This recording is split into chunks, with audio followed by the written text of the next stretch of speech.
He'll certainly talk more about that as well.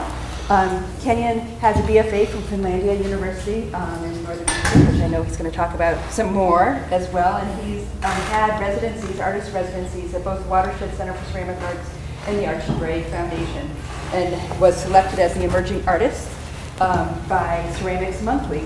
We're really, really lucky to have him, and please enjoy the lecture.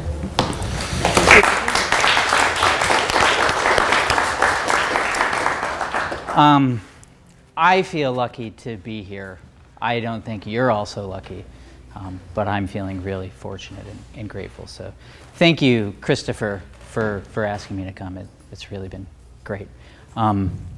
So my name's Kenyon. I have about 85 images, and I promise I won't keep you here too long. But I'm a potter. So this slideshow is going to be about a lot of my experiences and sort of a lot of the things that I think about while I make pots and why I became a potter and kind of my journey, if you will, through clay. So I grew up in the Upper Peninsula of Michigan. Currently I live up here, right? So there's a little peninsula that jets out into the lake. And it's a really remote place. It's isolated. It's kind of like Alaska in a lot of ways. You know, there's a lot of dirt roads, and it's about 90% forest. We have some pretty intense winters. We get maybe about 300 inches of snow a year where I'm at. And so if you don't like the outdoors, it's not really a place for you. But I grew up here, and I also went to school here. I went to a school where I'm teaching now and where I'm living now. It's a place called Finlandia University. It's a small private Finnish school. And basically I run the ceramics department there. But I went to school there, and I feel like I got a pretty poor clay education. When I graduated, I didn't really know, I knew enough to know that I didn't really know anything about it. You know, when you start digging into something that's really exciting and you just get little bits of information, and those little bits of information just make you ask 1,000 more questions, and the more you get into it, the more you realize you don't know that much about it, and there's just a huge body of information and history that I wasn't really aware of. So I felt like I got a pretty poor clay education, but some of the things that influenced me during that time were these particular two guys on the right. The one throwing the pot is Soji Hamada, and the one standing in the middle is Bernard Leach. And they were really pioneers in revitalizing the crafts movement and the Mingei movement during in Britain and in Japan as well. And that kind of, those ideas and that philosophy of making work for people really resonated with me. Not making pots for collectors or for the elite, but they were making work for people. And that, I think, is a beautiful thing. And it resonated with where I came from and sort of my background of growing up in a really lower class situation. And so when I graduated, basically everybody I knew who I went to school with, or who was making art, was doing something to support it. It was like, now you got out of school and now you need to get a job to support your hobby, right? You couldn't be a potter. Like, I didn't know anybody actually making pots for a living. And so people were mostly doing this or this, and I didn't really want to do those things. I did a bit of this, but so I went and apprenticed with this guy. His name's Simon Levin. It's his daughter Ruby. He's a wood fire potter in Wisconsin, and the idea of going to do an apprenticeship is that I wanted some hands-on experience. Learning in an institutional setting is very different than working in a real pottery, right? The day in and day outs of being a potter, though in my head at the time were very romantic. But it turns out that it's a little less romantic, and there's just a lot of other things that go into it. And so this experience was mostly built around focusing on firing anagama kilns. And an anagama kiln is a Japanese word. It's a Japanese style kiln that means tunnel kiln or cave kiln. So they're big kilns that are fired with wood. And so these kilns hold about 1,000 pots. They vary in sizes and lengths, but one of the things that the reason why I wanted to come here was because I wanted to learn about wood firing, and the school that I went to didn't have a wood kiln, and basically the only thing I'd ever seen that was wood fired was in a magazine. I'd never seen like real wood fired pots. Again, I grew up in a really rural area. It was like, you know, a couple thousand people, you know, kind of rural. So there's just not, we didn't have these kinds of things happening. So I went to Simon's and did this apprenticeship, and I learned about loading kilns. And you can kind of see the scale of this thing, where you're making a lot of work, and firings are happening maybe once to twice a year. And so one of the things about wood firing that that was exciting to me is that you weren't glazing these pots. They were just going in as raw clay, and so loading and stacking the ware became really important. How a pot is placed in a wood kiln directly affects the way it comes out. And over the course of the firing, what happens is the kiln heats up, and you're stoking maybe 8 cords of wood. And what happens is that fly ash, as the wood burns, the fly ash is carried through the kiln and it lands on the pots. Wood ash is primarily made up of silica, which is essentially glass. And so that wood ash melts and it creates a natural ash glaze. So there's this element of spontaneity that's incorporated into the firing process. So that was a real draw to me.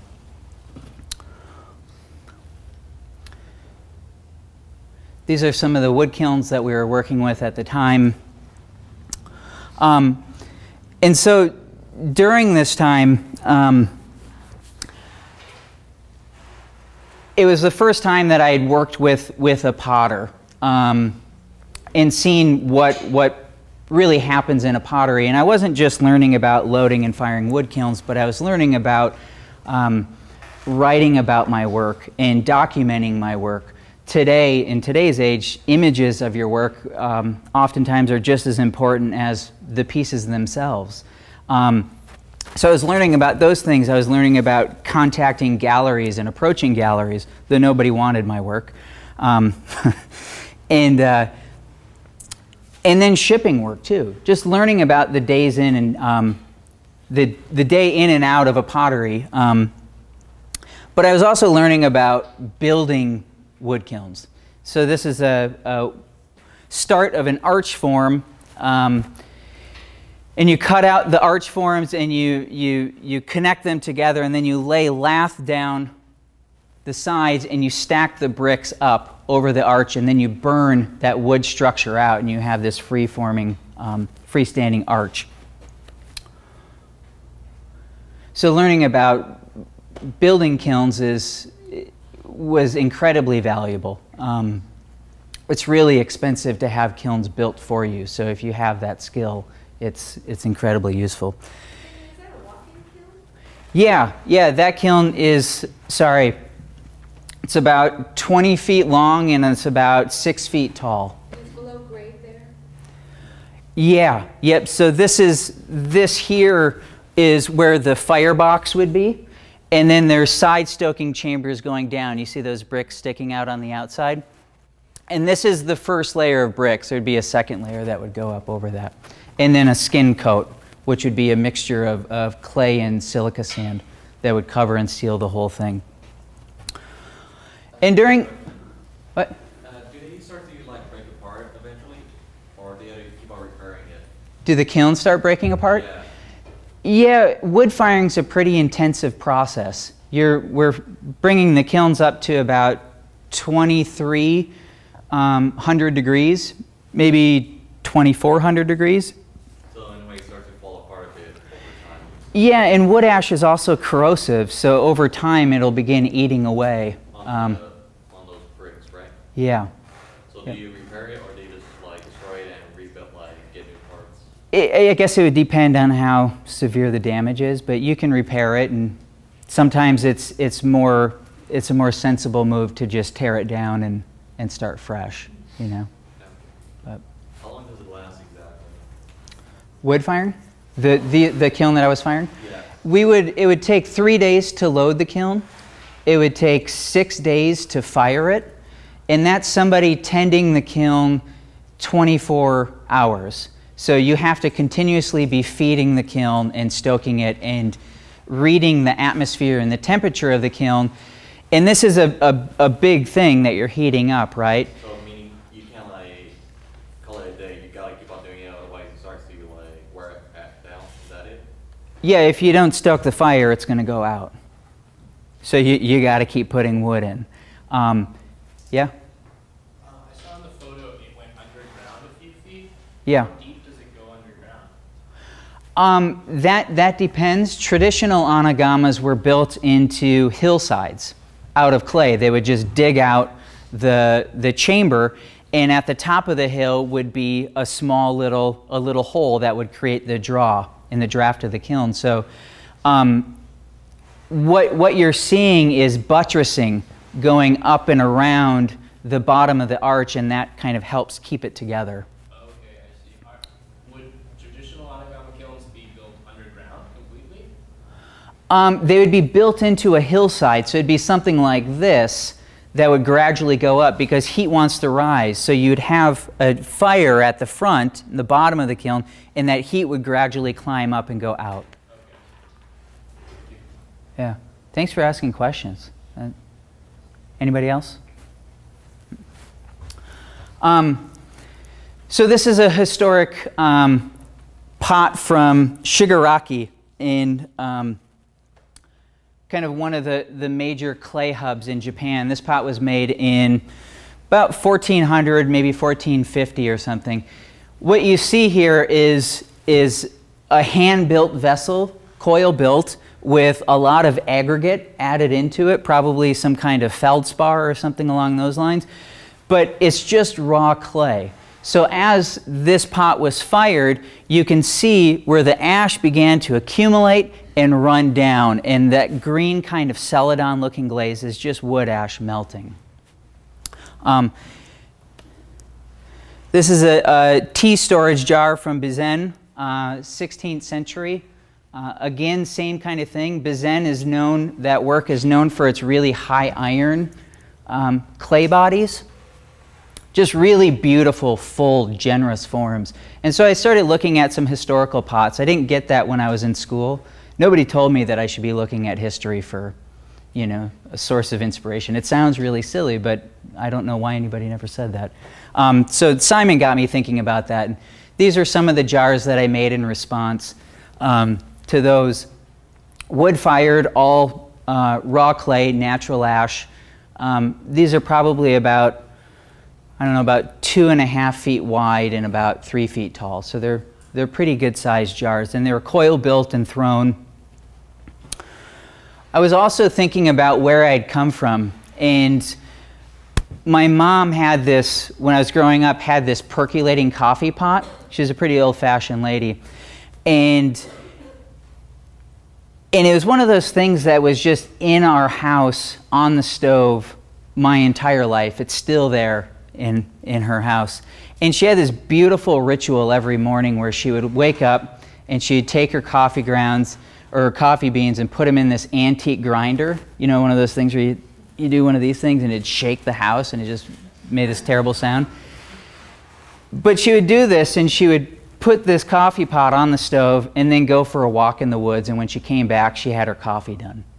And so I was thinking about that, and I was thinking about how pots play roles in people's lives and how they're made to be touched and interact with. one of the first things we do in the morning is put our lips to a cup, right? And one of the last things we do at night is put our lips to a cup. We don't do very many things with our lips, right? It's an intimate moment. And so I was thinking about pots and how they play a role in people's lives, and so I started making these coffee pots. This is my sort of half-ass attempt on the right. It's a pour-over coffee pot, and then this is a one-cup coffee filter set. This mark here is from a piece of wadding, and I was thinking about the relationships that happen with these marks and that relationship up there in relation to that negative space, and trying to create points of interest that keep your eye moving around the form. I love how soft this set is. This is a set of dinnerware plates that the front face is a dinnerware or a dinner plate, and the foot serves as a dessert plate. And the idea being, I wanted to talk about consumption. I wanted to talk about how today we consume so much, and oftentimes we're really not all that grateful for the things that we do have. And so the idea being that if you wanted dessert, your plate would have to be so clean that you could flip it over and eat dessert off the foot. That's not glazed, that's wood ash. So this set of plates was made, were fired upside down on 5 large pieces of wadding. And you can see where this gray area is getting a lot of wood ash. So the flame is moving through this way, and it's being deflected around these pieces of wadding, and it's breaking up, it's breaking up that flame path and moving around. So that's how you get those kinds of comets. So you can also see where that gray area is. The wood ash is actually starting to eat away at the clay. Wood ash is caustic, and it'll start to corrode the wear after a while. So yeah, no, I didn't, up to this point I haven't glazed really any of my work. It's all just wood ash. These are a couple of large trenchers that were built off of bisque molds, probably about that big. Again, thinking about composition and creating relationships and trying to make marks with the fire. After I finished my apprenticeship, I came here to Center Street Clay in a place outside of Chicago, Illinois, to do a residency. After I finished my apprenticeship, I had this about a year window where I didn't have a studio. I didn't have access to a kiln, and so I was really kind of struggling as to what I could continue doing. And I had a kick wheel and a couple 100 pounds of clay, and in a small apartment that was on the 2nd floor of this house. And so I set up my kick wheel outside underneath this willow tree, and I would make pots outside, and then I would bring them up to my kitchen and finish them while they were drying. And I think what I was really just trying to do was I just wanted to keep my hands in the material. And I knew that if I stopped and I got a real job, I'd regret it, you know, for the rest of my life. So the idea being that even if your studio situation, if any of you are going on to be makers or artists, no matter what the situation is, keep making your work. Even if it's not good work. I was making terrible pots at this time. But I knew that it was never going to move forward. I was never going to progress unless I continued doing it. So I ended up getting lucky and getting this residency here and working with this guy. His name's Stephen Hill. He founded Red Star Studios in Kansas City, and then moved to Illinois and started Center Street Clay. And he took me in, and this was the first time that I was able to really kind of, as part of the residency deal, he gave me a place to live, a studio, and all my materials. This is the first time I didn't have to have a job to kind of support my clay making, and that was huge. And so where I lived was right next to the studio, and I just worked all day, every day, for about a year and a half. And it was during this time where my pots kind of started, well, they just started evolving. I had that time to just focus on making work and thinking about the work. And it was just incredibly valuable. These are some rope and press bowls. The idea grew out of those ancient jamon pots that we were talking about in the workshop earlier. Jamon is some of the most earliest pottery forms that we know of. They're about 10,000 years old, maybe older, and they were found in Japan. And jamon literally translates into rope and pressed. So this is a set of nesting bowls. A pair of Yunomis that were side-fired on a tripod and 4 seashells. Seashells are often used in wood kilns as an alternative to wadding the pot. And seashells, if you didn't know, are primarily made up of calcium carbonate, which is whiting, which is something that we all use in the ceramic studio. So do they burn away when you farm? Yeah, there's like a skeleton of them left, and what you can do is just soak it in water and it'll dissolve.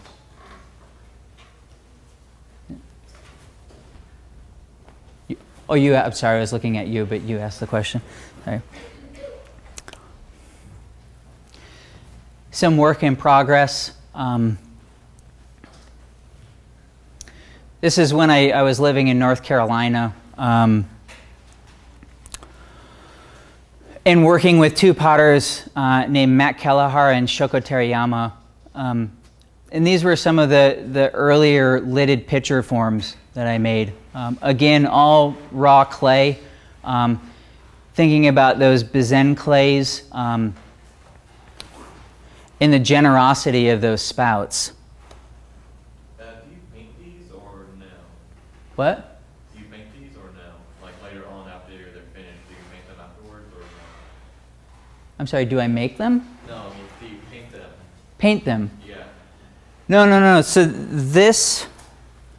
these pots, this is just raw clay, and then it's fired in a wood kiln for 6 days, an Onigama wood kiln. And what you see accumulating on the surface is wood ash melting. Right. And, okay. But what I'm saying is that do you paint them or do you sell them to a company and then they'll just like paint them or decorate them or some sort depending on, because in some country they actually paint some of the pots, so I'm just curious. This technique doesn't involve any painting. It just Oh yeah, no, I'm not painting anything. Okay, but Sorry. when you sell them or do other people paint them or? No. Okay. No, this is finished work. That's what it is. I'd be devastated if somebody painted over that.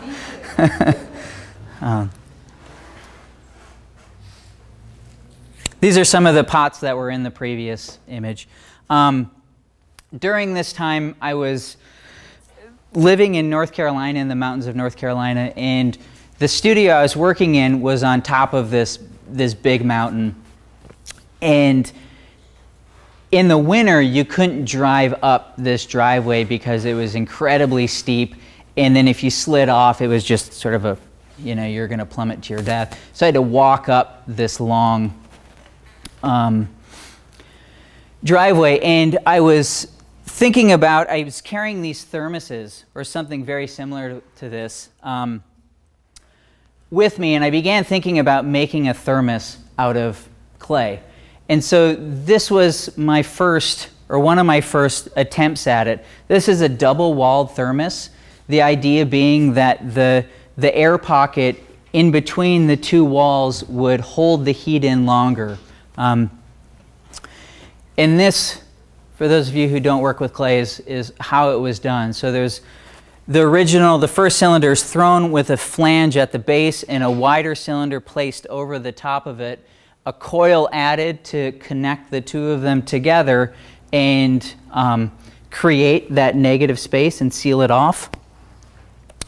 And then I would put it back on the wheel, coddle the neck in, and then measure the diameter of it. And so I was asked to write this how-to article. I'm not really big on how-to articles for Ceramics Monthly. They had asked me to do it, and I thought, well, it's a great opportunity. It'll be good, promotion and whatnot. And so they put me on the cover. Yeah, I was pretty thrilled because this piece was submitted to. Up to this point, I was feeling really insecure about my work. I'd never applied for an exhibition. I'd never applied for anything. And I don't know, maybe I was scared of rejection. Anyway. So I applied to this exhibition. It's called Strictly Functional. We were talking about it earlier. And I submitted 3 images, and I got a letter back saying that 2 of the 3 pieces had been accepted. This was the piece that didn't get accepted. And I was okay with it because I didn't really like it that much. I was only applying with it because I had the piece and I had an image of it. And so the lady called me up the day the show opened and was like, no, you have to send that pot, it got in. And I said, no, it didn't. I was like looking at the piece of paper, and it turns out that maybe they made a mistake or they just suddenly wanted it. I don't know. But that's what led to me being on the cover of Ceramics Monthly, was this pot that didn't get into the exhibition that really did, I guess. I was fortunate enough to spend some time at the Archie Bray Foundation. It was right after I found out that I was on the cover of Ceramics Monthly that I found out that I was going to the Archie Bray Foundation. And I was pretty thrilled about that, as how excited I was and how I got there. But the Archie Bray Foundation is a world-renowned ceramic residency that's located in Helena, Montana. And it's an old brickyard. The chimney on the right is an old stack for a beehive kiln. Yep.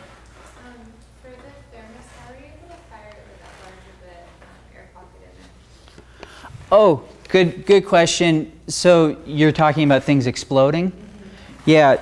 So the reason why clay explodes is not because there's air trapped in it, but because there's moisture trapped in it. And so if you dry a hollow piece long enough, or if you fire it slowly enough, it won't explode. So anyways, this stack here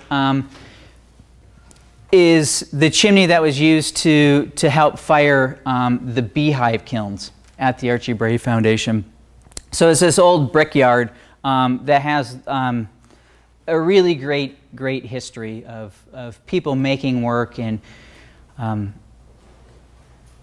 I think many of the artists who have had a huge impact on American ceramics have at one point gone through this place. And so I felt really honored to have been accepted and to go there. And so while I was there, a lot of things started changing for me. I had been wood firing my work for about 6 or 7 years exclusively, just wood firing. But I didn't have a wood kiln, which meant that I had to make the work and then schlep it all over the country to just get it fired. And wood firing is just so labor intensive, and the amount of loss that goes along with it is really high. And by loss, I mean pots cracking or warping or falling off the shelf. There's just all sorts of things happen. And so I wanted to start spending more and more time on each individual piece. And so I switched to soda firing. And these were some of my first soda-fired pots ever. But I was still thinking about wood firing and trying to create that kind of surface on my work. And so these are some early attempts at mimicking the flashing that would happen in a wood kiln. Those orange flame path marks are from placing small little plaster whiting wads on the surface of the pot to break up the atmosphere in the kiln.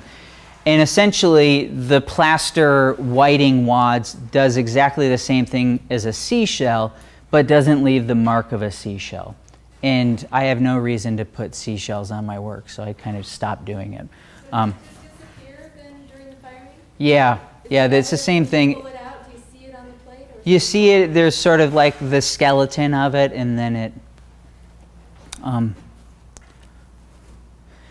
this is a teapot from that time with a infuser to hold your loose leaf tea. The wire is a Kenthal wire, which is fired in place. It's a high temperature wire.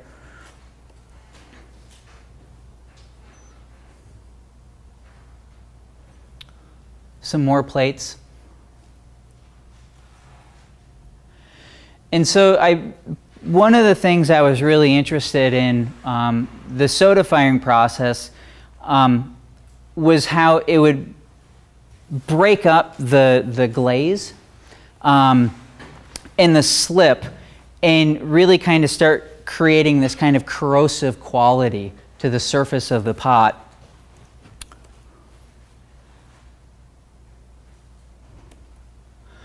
I also started adding silica sand into the clay to create a little bit more sense of depth. These pots are thrown on the potter's wheel and then altered to some degree with a slab-built spout and a pulled handle.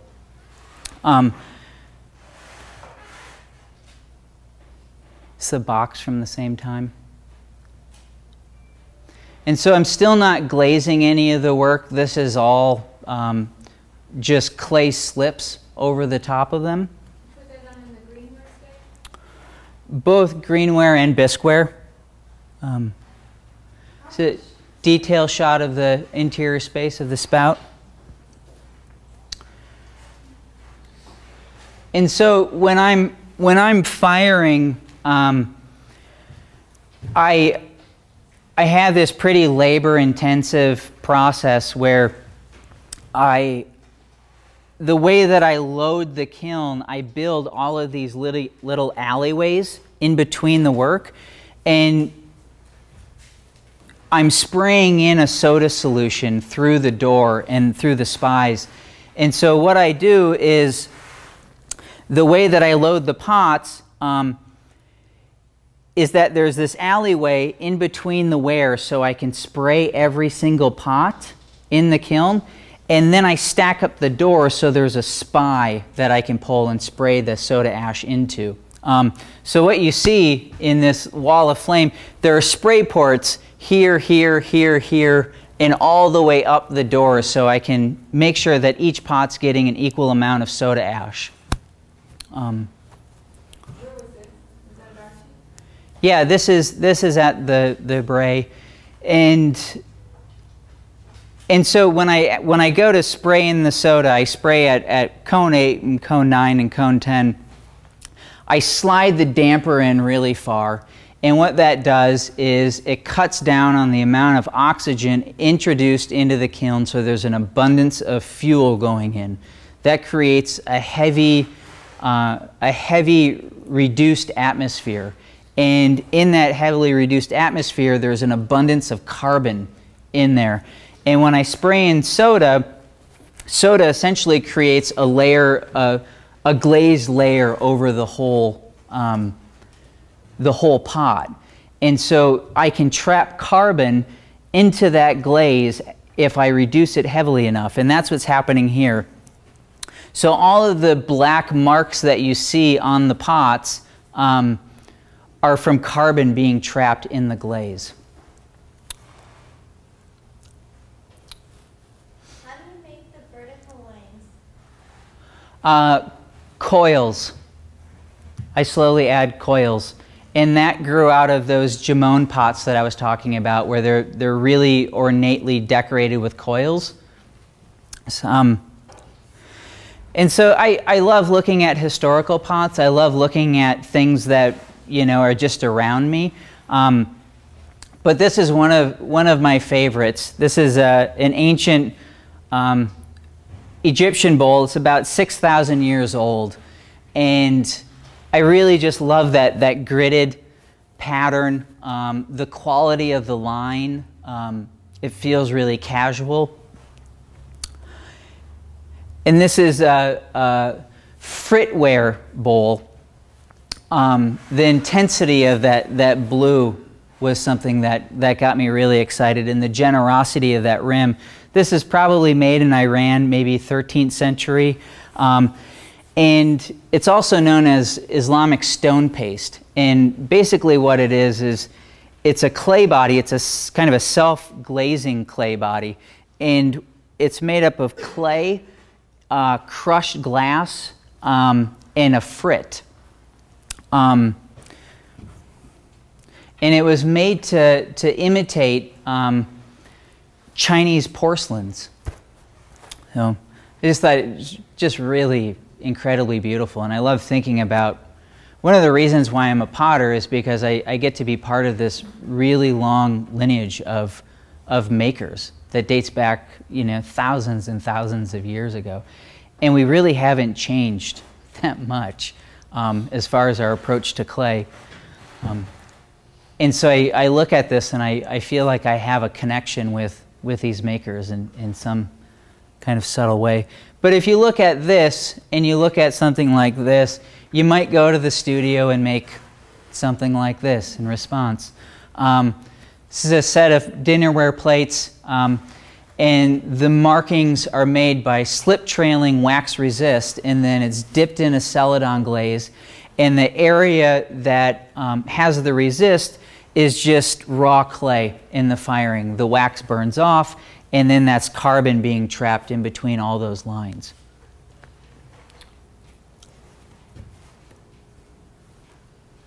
I want the surfaces of the pots to be really luscious.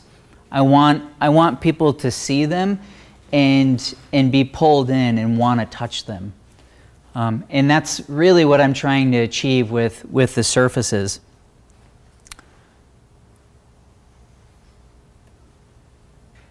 How do you get that little edge of turquoise in there? That's the glaze running and pooling and collecting on those lines. Sodium carbonate, which is soda ash, is a really powerful flux. And so when you introduce that into a kiln, it tends to move the glaze and flux out the glaze a bit more.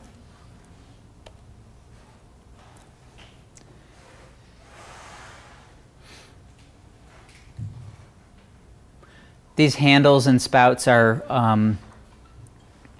made from press molds. This is an old earthenware platter, tin glaze from Spain. Again, thinking about proportions and line relationships. And this is a platter by Hamada, Soji Hamada, who is a Japanese potter. And that's something I made. The detail. I also live with pots. So not only am I looking at historical pots, but I have hundreds and hundreds of pots that I live with. And I think oftentimes those things are just as important to me as looking at history and other sources. And I use pots. And sometimes they get baths. And then sometimes I break them. So after I was at the Archie Bray Foundation, Lindsay and I moved back to Michigan. That's Michigan right now. So this is where I'm at. It kind of just looks like a blob of snow. But I really like snow. I know I've been talking about how cold it is, but I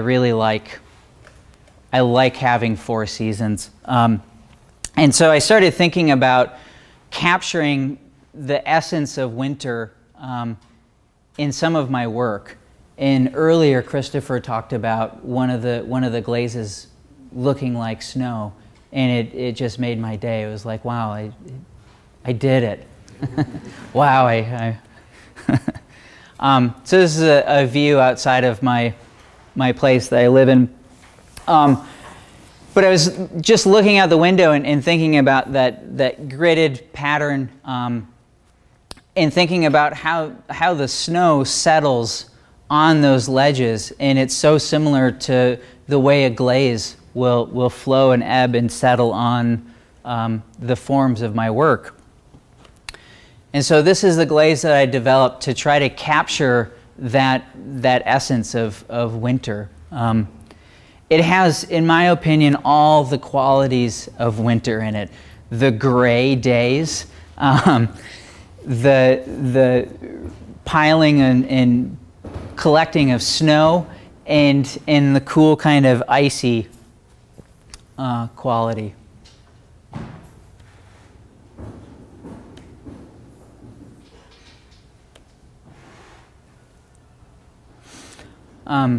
Sometimes I make big work. This is me working on some bigger pieces that I recently had my first solo exhibition in New York, and these were made in preparation for that. And they don't really have a function other than something like this. It's my cat storage jar. That's my cat Carrot.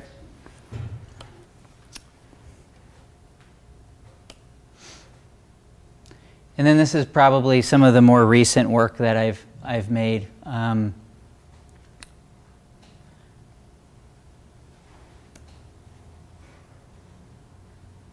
that slip underneath that you scratched, like put over scratch line? It's clay that's been scraped into to create that pattern. And then it's glazed over the top, and it's the glaze pooling in those areas.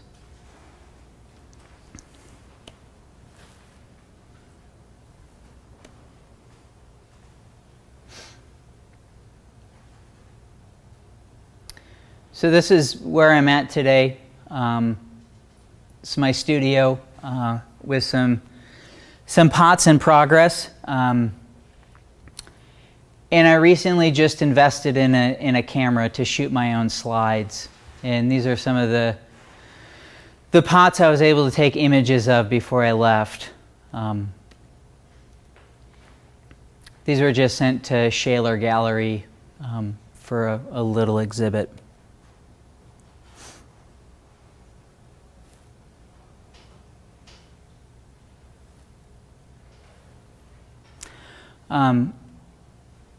And so one of the things that's been turning in my head is I'm a pretty avid canoeer and fly fisherman.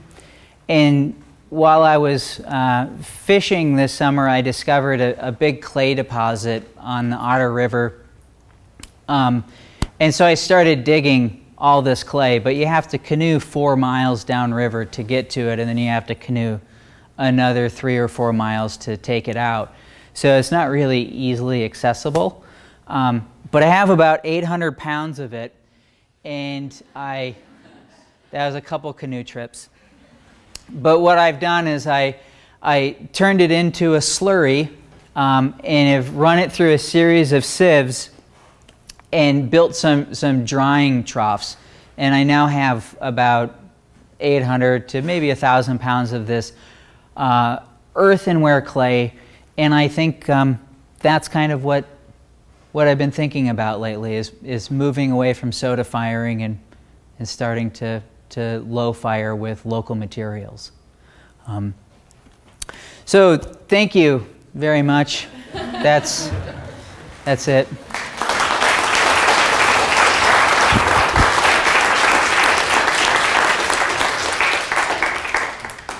Does anybody have got a question? So when you're brainstorming, I see a lot of your works are heavy on the forms and the lines. Uh-huh. Do you kind of like sketch any of these things out or have an idea, or do you just instantly kind of just start working with the clay? No, I have many sketchbooks filled with sketches.